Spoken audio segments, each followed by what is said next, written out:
ಪರಿಸರ ದಿನಾಚರಣೆ ಅರ್ಥಪೂರ್ಣವಾಗಿ ನಡೆಸಲಾಯಿತು.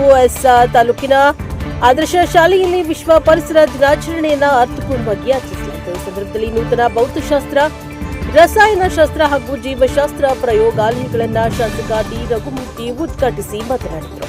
ವಿದ್ಯಾರ್ಥಿಗಳು ಪರಿಸರದ ಬಗ್ಗೆ ಜಾಗೃತಿ ಹೊಂದಿ ಪ್ರಕೃತಿ ಸಂರಕ್ಷಣೆಯಲ್ಲಿ ಸಕ್ರಿಯವಾಗಿ ತೊಡಗಿಸಿಕೊಳ್ಳಬೇಕು. ವಿಜ್ಞಾನ ಶಿಕ್ಷಣವು ಪ್ರಾಯೋಗಿಕ ಅನುಭವದೊಂದಿಗೆ ಬೆಸೆದಾಗ ಮಾತ್ರ ವೈಜ್ಞಾನಿಕ ಮನೋಭಾವ ಬೆಳೆಯುತ್ತದೆ ಎಂದು ತಿಳಿಸಿದರು. ವಿಶ್ವ ಪರಿಸರ ದಿನದ ಅಂಗವಾಗಿ ಶಾಲಾ ಆವರಣದಲ್ಲಿ ವಿವಿಧ ಜಾತಿಯ ಸಸಿಗಳನ್ನು ನೆಡಲಾಯಿತು. ಕಾರ್ಯಕ್ರಮದಲ್ಲಿ ಶಿಕ್ಷಣ ಇಲಾಖೆ ಅಧಿಕಾರಿಗಳು, ಜನಪ್ರತಿನಿಧಿಗಳು, ಶಾಲಾ ಸಿಬ್ಬಂದಿ ಹಾಗೂ ವಿದ್ಯಾರ್ಥಿಗಳು ಭಾಗವಹಿಸಿದ್ದರು. ಬ್ಯೂರೋ ರಿಪೋರ್ಟ್ ಮೌನೇಶ್ ಆಚಾರ್, ಪ್ರಶಾಪವರ್ ಟಿವಿ, ಚಳ್ಳಕೆರೆ. ವಿದ್ಯಾರ್ಥಿನಿಯರು ಜೊತೆಗೆ ಜೂನಿಯರ್ ಕಾಲೇಜಲ್ಲಿ 240 ಇದುವರೆಗೂ ಅಡ್ಮಿಷನ್ ಇನ್ನೂ ಆಗ್ತಾ ಇದೆ. ಇಲ್ಲಿ ವ್ಯಾಸಂಗ ಮಾಡಿದ ಸುಮಾರು 840 ಸಂಖ್ಯೆಯ ವಿದ್ಯಾರ್ಥಿನಿಯರು ಇಲ್ಲಿ ವ್ಯಾಸಂಗ ಮಾಡ್ತಾ ಇದ್ದೀರಾ. ವಿಶೇಷವಾಗಿ SLC ರಿಸಲ್ಟಲ್ಲಿ ಈಗಾಗಲೇ ನಮ್ಮ DDP ಅವರು ಹೇಳಿದಂತೆ, ನಮ್ಮ ಸುರೇಶ್ ಅವರು ಹೇಳಿದಂತೆ, ಈ ತಾಲೂಕಲ್ಲಿ ನಮ್ಮ ಚಿತ್ರದುರ್ಗ ಜಿಲ್ಲೆ 92.25% ಪಡೆದಿದೆ. ಆದರೆ ಜಿಲ್ಲಾ ಸ್ಥಾನಗಳಲ್ಲಿ ಒಂದು ಸ್ವಲ್ಪ ಕೆಳಗಿದ್ದೂ ಕಳೆದ ಬಾರಿಗಿನ ಈ ಸಾರಿ ನಾವು ಉತ್ತಮವಾದ ಒಂದು ಫಲಿತಾಂಶವನ್ನು ನಾವು ಪಡೆದಿದ್ದೀವಿ. ವಿಶೇಷವಾಗಿ ಚಳ್ಳಕೆರೆ ಅದರಲ್ಲೂ 95.43 ಅಂದರೆ ಜಿಲ್ಲೆಯಲ್ಲಿ ಮೊದಲನೇ ಸ್ಥಾನ, ರಾಜ್ಯದಲ್ಲಿ ಎಷ್ಟನೇ ಸ್ಥಾನ?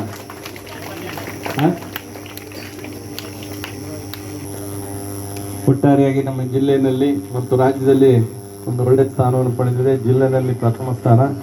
ಅದರಲ್ಲಿ ಆದರ್ಶ ಶಾಲೆ ಪ್ರತಿ ವರ್ಷದಂತೆ 100ಕ್ಕೆ 100 ವಿದ್ಯಾರ್ಥಿನಿಯರುಗಳು ಸೇರಿದ್ದಾರೆ. PUCಗೆ ಜೂನಿಯರ್ ಕಾಲೇಜ್ಗೆ ಆದರ್ಶ ಶಾಲೆ ಅಂತೇಳಿ ಆದರ್ಶ ಹೆಸರು ಭಾಳಷ್ಟು ಅದರಲ್ಲೇ ಇದೆ. ಆದರ್ಶ ಅನ್ನೋದನ್ನು ನಾವು ಯಾವುದೇ ಸಂದರ್ಭದಲ್ಲಿ ಆದರ್ಶಪ್ರಾಯವಾಗಿರಬೇಕು, ಆದರ್ಶವಾಗಿರಬೇಕು, ಬೇರೆಯವರಿಗೆ ಮಾದರಿಯಾಗಿರಬೇಕು ಅಂತ ಹೇಳಿ ನಾವು ಬಯಸ್ತೀವಿ. ಅಂಥ ಒಂದು ವಿಶೇಷವಾದ ಹೆಸರನ್ನು, ನಾಮಾಂಕಿತವನ್ನು ಹೊಂದಿದಂಥ ಈ ಶಿಕ್ಷಣ ಸಂಸ್ಥೆಯಲ್ಲಿ ನಾವೆಲ್ಲರೂ ಇಲ್ಲಿ ಸೇರಿ ವಿದ್ಯಾಭ್ಯಾಸವನ್ನು ಪ್ರೌಢ ಶಿಕ್ಷಣದವರೆಗೆ 6th ಬರ್ತಾರಿದೆ. 6th ಸ್ಟ್ಯಾಂಡರ್ಡಿಂದ SLC ಇತ್ತು. ಈಗ ಕಳೆದ ವರ್ಷದಿಂದ PUC ಪ್ರಾರಂಭ ಆಗಿದೆ. ಈ ವರ್ಷ 2nd PUCನೂ ಪ್ರಾರಂಭ ಆಗಿದೆ.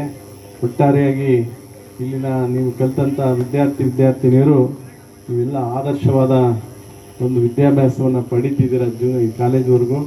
ಅದರ ನಂತರ ಇನ್ನೂ ಉತ್ತಮವಾದ ಮುಂದಿನ ವ್ಯಾಸಂಗ ಮಾಡಿ ಆದರ್ಶ ಜೀವನವನ್ನು, ಆದರ್ಶ ಒಂದು ವೃತ್ತಿ ಜೀವನವನ್ನು ತಾವೆಲ್ಲರೂ ಮಾಡ್ತೀರಂತ ಹೇಳಿ ಈ ಸಂದರ್ಭದಲ್ಲಿ ಹಾರೈಸ್ತಾ, ನಿಮಗೆಲ್ರಿಗೂ ಕೂಡ ಪರಿಸರ ಕಾಳಜಿ, ಪರಿಸರ ಅಂದರೆ ಇಲ್ಲಿ 100ಕ್ಕೆ 100 ಅಂಕಗಳನ್ನು, 100ಕ್ಕೆ 100 ಜನ ಇದೇನು ವಿದ್ಯಾರ್ಥಿಗಳು ಪಾಸಾಗಂಥ ಒಂದು ಕಾಲೇಜಲ್ಲಿ ಬಹುಶಃ ನಿಮ್ಮ ಮುಂದೆನೇ ಕಾಣುತ್ತೆ ಪರಿಸರ. ಈಗಾಗಲೇ ನಮ್ಮ ಸುರೇಶ್ ಅವರು ಹೇಳ್ತಿದ್ರು, 2018ರಲ್ಲಿ ನಾವೇನಿಲ್ಲಿ ಗಿಡವನ್ನು ನೆಡೋದ್ರ ಮುಖಾಂತರ ಪರಿಸರ ದಿನಾಚರಣೆ ದಿವಸ ಅದು ಪ್ರಾರಂಭ ಮಾಡಿದ್ದೀವಿ. ನಿಮ್ಮ ಮುಂದೆ ಇದೆ. ಯಾಕಂದರೆ ಪರಿಸರ ಇಲ್ಲ ಅಂದರೆ ನಾವು ಬಹುಶಃ ಒಳ್ಳೆಯ ಒಂದು ಗಾಳಿ ನಮಗೆ ಸಿಗೋದಿಲ್ಲ, ಒಳ್ಳೆಯ ನೀರು ಸಿಗೋದಿಲ್ಲ. ಆ ಪರಿಸರವನ್ನು ಬಗ್ಗೆ ಜಾಗೃತಿ ಮೂಡಿಸ್ಬೇಕು. ಪರಿಸರವನ್ನು ನಾವೆಲ್ಲ ಸಪೋರ್ಟ್ ಮಾಡಬೇಕು. ಪರಿಸರ ಇದ್ದರೆ ನಮ್ಮ ಜೀವನ.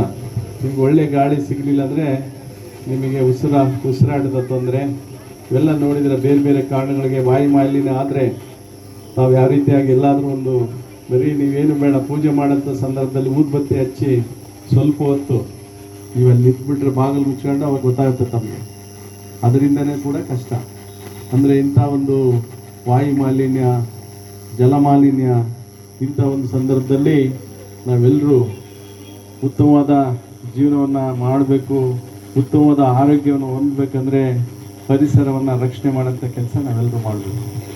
ಹಾಗಾಗಿ ಆ ಕಾಳಜಿ ನಿಮಗೆ ವಿದ್ಯಾರ್ಥಿ ಜೀವನದಿಂದನೇ ಪ್ರಾರಂಭ ಆಗಬೇಕು.